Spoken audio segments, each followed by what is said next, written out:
Everyone always laughing and so early.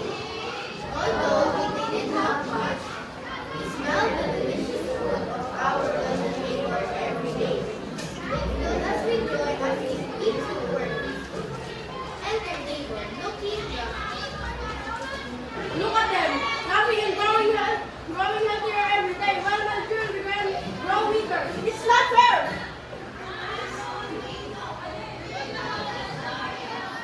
Scene 2, the accusation. The neighbor enters the family's home accompanied by a lawyer. You've been stealing the aroma of our food. Your laughter is too loud, and your health has improved at our expense. We're taking you to court. Prepare to pay. Father laughs heartily.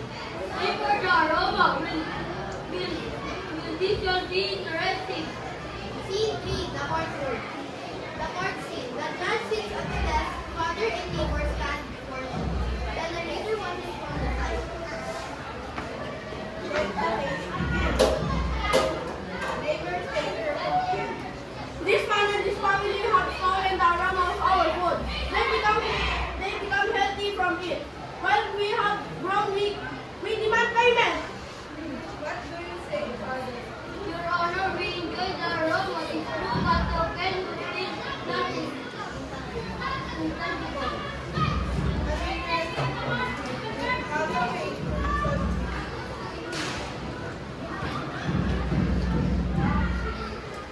What is payment, Your Honor? We sought money for the